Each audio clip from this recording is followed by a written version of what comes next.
Good morning, everyone, and welcome to our 5th episode of our Ready for November conversation series. All of us are working together across the state to ensure that we're ready to go for this fall's historic election. And we're here today to tell some additional stories of the people that are going to make sure every vote is counted and every voice is heard. And today we'll be particularly talking about voter accessibility, which has been a key priority for my administration and absolutely essential to this and any election. We must ensure that we meet voters where they are and do everything we can to ensure their vote is counted and their voice is heard. So I'm pleased today to be joined by several truly outstanding guests who dedicated their lives as advocates for accessibility and equality for all. We have Annie Urasky of the Michigan Department of Civil Rights on Division on DeafBlind and Hard of Hearing. We have Pat Cannon, the retired former director of the Michigan Commission for the Blind and a very good and longtime friend. Great to have you here, Pat. We have Kamilia Landrum, the executive director of the Detroit NAACP, and Rebeka Islam, the executive director of the Asian and Pacific Islander American Vote Michigan, or APIAVote Michigan. So before we hear from these really tremendous advocates and leaders, I want to set the scene for a bit. So Election Day is November 3rd. Offices from the local level all the way up to the presidency are on the ballot. People are voting right now. Early voting has begun in our state and ballots are available at your local clerk's office. People have actually been able to get ballots since September 24th. And already we've seen 2.5 million citizens request to have their ballots mailed to them at their home, and 2 million of those requests have been filled. 30,000 people have already voted. And those numbers are all just going to increase as we go towards Election Day. So what that shows is that we're on track for record turnout. I anticipate that more people will vote, more citizens will vote in Michigan this fall than ever before in our state's history. And that's quite remarkable that even while we are in the midst of a pandemic, the challenges and the realities of which we're reminded of every day, there remain safe and secure options to ensure people can vote and really embrace that record turnout that we're expecting for November. And that's what this series is about, to tell you and tell voters all across the state all the work that's going on behind the scenes in so many areas to ensure that we are ready for November. So importantly, know that you have options to vote this year. You can certainly request that your ballot be mailed to you online at michigan.gov/vote or get a paper form at that website or otherwise access our accessible voting options to have your ballot delivered to you.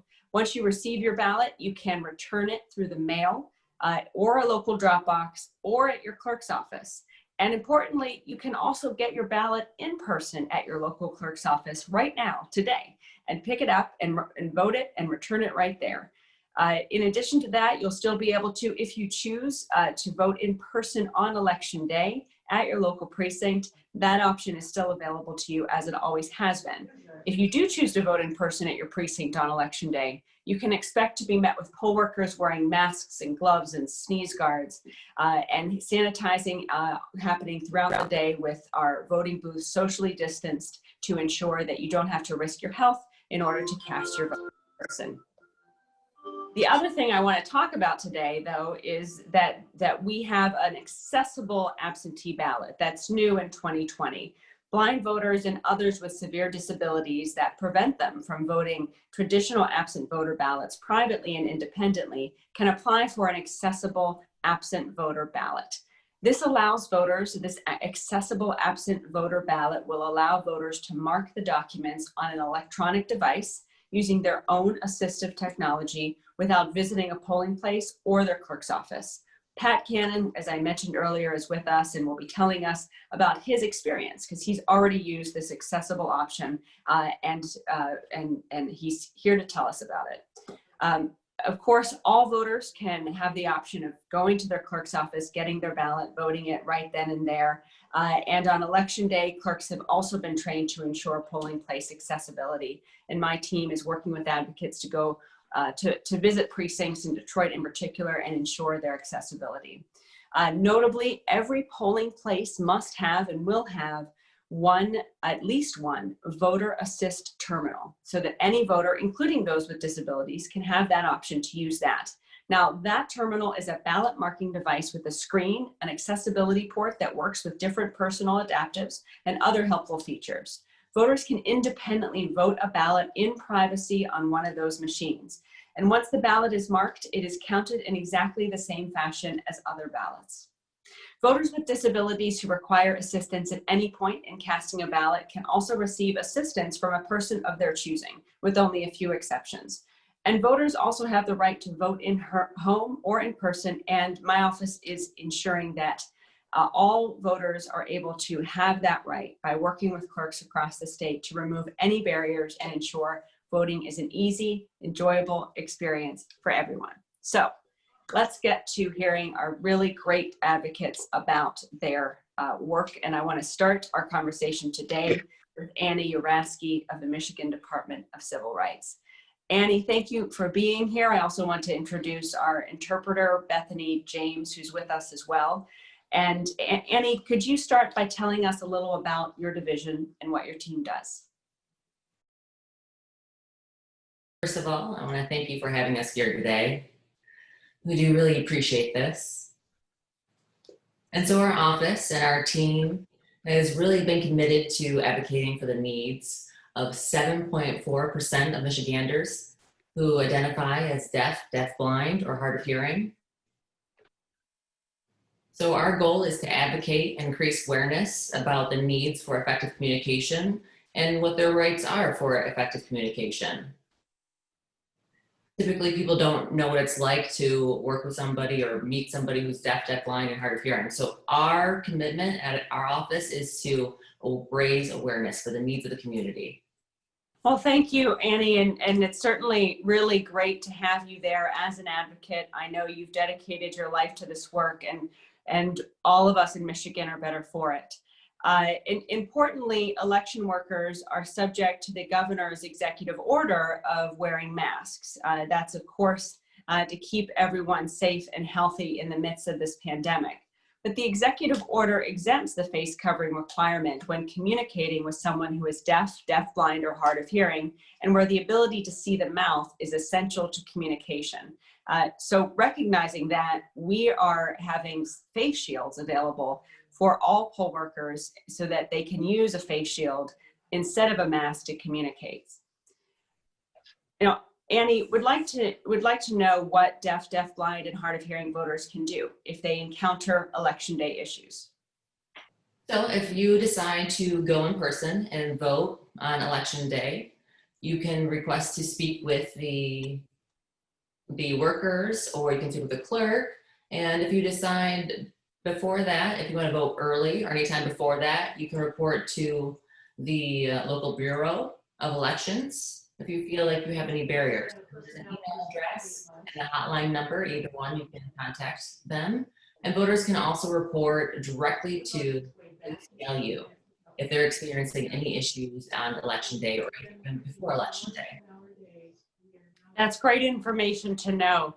And our office has also partnered with a nonpartisan election protection national effort called 866-OUR-VOTE, 866-OUR-VOTE, which also has attorneys and advocates standing by if you call that hotline with any questions to answer everything you need to ensure that your voice is heard and your vote is counted. Annie, thank you so much for the work that you do on behalf of all voters, and particularly on behalf of the deaf, deafblind, and hard of hearing community. We're grateful for your service and dedication to ensuring that everyone has equal access to opportunity and, of course, their right to vote in our state. And I'm going to turn to my very dear friend, Kamilia Landrum, who's done extraordinary work as the executive director of the Detroit NAACP. Kamilia, what is the organization doing this cycle to get people to the polls and make sure that everyone has access to their right to vote? Thank you, Secretary Benson, and thank you to everyone else that is here to join us. This is Kamilia speaking. Hi, Annie. That is a thing I have to keep remembering to say. But good morning to everyone. So the Detroit branch NAACP, the name of our campaign is Take Your Souls to the Polls. This was started 20 years or so ago by our president, Reverend Dr. Wendell Anthony. And this is how we focus on elections in Detroit. Under the pillars of registration, education, mobilization, and protection, we reach out and make sure that our concerned citizens have full access to the ballot. We make sure we have special communication and special outreach to our vulnerable populations, including our seniors, those formerly incarcerated, newly returning citizens, those that need confidence in giving their vote and making sure that they are using their voice to be able to have decision in their future. We have a ton of volunteer activities because everyone wants an opportunity to get involved, and we know that you need to do that with trusted messengers this election cycle. So you can visit our Detroit NAACP website. You can learn about our Knock Your Block program, where if you just want to be at home, but you want to make an impact in your own community, you can do so. You don't have to have any contact with anyone. If you want to phone bank virtually, we have opportunities where you can partner with our office and reach out if you have an hour a day to make a great impact in your community. Also, if you're more on the ground and you want an opportunity to have a little camaraderie with our team, you can join us for no contact canvassing as well and volunteer with us. We are strong partners with 866-OUR-VOTE because protection is extremely important this election, especially with the amount of misinformation that's out there. If you want to call 866-OUR-VOTE, we absolutely encourage you to. If you need a local number, you can call the Detroit NAACP 313-664-2424. That's the hotline number we've used for elections for quite a few cycles now. And a lot of folks are familiar with it. We get calls from all over, so we're happy to support our community. Let them know that we are available and accessible and that we can answer your election questions to make sure everyone's vote is heard and secured in this 2020 election.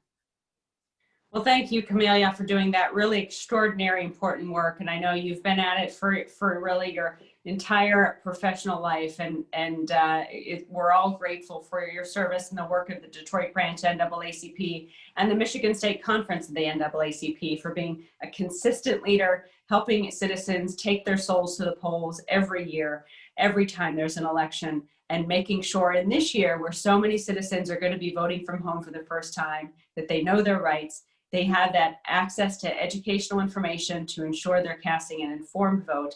And my office is so proud to partner with you and to have worked with you throughout the years to ensure that every vote is counted and every voice is heard. And as many people may know, our Deputy Secretary of State, Hester Wheeler, used to be for several years, nearly over a decade, the Detroit branch NAACP Executive Director. So you guys are family. Thank you for all you do. He was the executive director when I was the youth council president. There you go. A long history there, and we're glad to have you all as true partners with our office. And we've got Rebeka Islam as well, another representative of APIAVote Michigan, another true partner for our office, who I've been working with at APIAVote Michigan for over a decade to ensure that all citizens, including citizens with limited English proficiency and other needs, have equal access to the vote to ensure their votes are counted and their voices are heard. There are many groups working alongside APIAVote Michigan, but you've all really been leaders to seek justice and equity for the Asian American community. And we're very proud to have Rebeka as a member of our Language Access Task Force, which is helping us ensure that people learning English and citizens who speak English as a second language have access to all of our services equally and as all other residents. So Rebeka, can you tell us a little bit about the Language Access Task Force as well as APIAVote Michigan and the work you're doing to ensure every voice is heard this election? Yes, this is Rebeka speaking. Thank you, Secretary Benson. It is truly a pleasure to be here. The Language Access Task Force initiative was created to help connect non-English speaking communities with the resources that exist for all Michigan residents. The efforts of the task force initiatives include translating and distributing educational materials in 6 Asian languages across the state of Michigan. Right now, michigan.gov/language access is the new home to absentee ballot application, voter registration applications, toolkits that all have been translated. You'll also find videos and infographics that also have been translated. And we're also working on translating ballots as well. It is an effort led by the Michigan Department of State with 40 plus other organizations supporting it. And APIAVote Michigan is one of the leading partners of the task force initiative. And additionally, APIAVote Michigan is running a robust voter information and education initiative that includes overcoming language barriers by providing access to the ballot for the API community. We are currently hosting candidate forums, voter registration drives, phone banking, and text banking in several languages.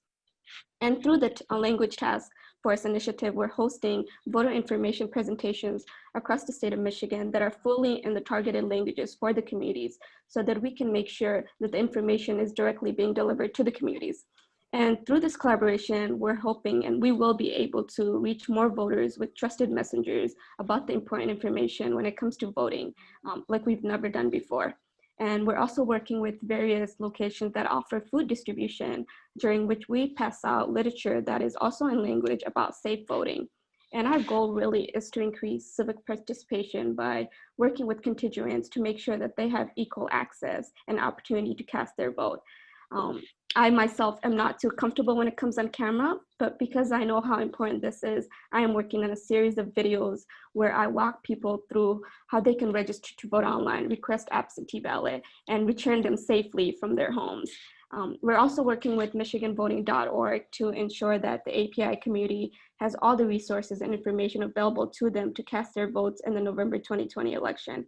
And we all know this is a very important election, if not the most important election of our lifetime. And the API community and the API population of the state of Michigan is one of the fastest growing populations. And we want to make sure that our community's vote matters. And no one should have to make a decision to vote without understanding what's on the ballot because it's not in a language that they're now familiar with. So with these initiatives, we're hoping that we will be able to fill in those gaps. Historically, language has been an issue for the API community. It has been a barrier, and we want to make sure that language is not a barrier for the community, for our community to cast their votes in the upcoming election. Thank you. Thank you, Rebeka, and thank you for your tireless work on behalf of all voters and particularly your community and the APIAVote community. We're grateful for it, and our voters will be assured that no matter where they are, who they are as citizens of the state, they have full access to every right of every citizen, including the right to vote. So thank you for your advocacy. We're also fortunate to have with us today Pat Cannon, who has been a champion for the blind community for decades and a dear friend and advisor. Really, as long as I've been in public office, I've known Pat for his tireless advocacy for the blind community. And, you know, Pat, can you tell us about the experiences you've had voting recently, including this past August primary? You were one of the first users of the accessible absentee ballot. How was that experience? It was terrific and very, very exciting to be able to vote independently, without assistance and confidentially. And it worked very much like it does for the general election. We voted in the August primary.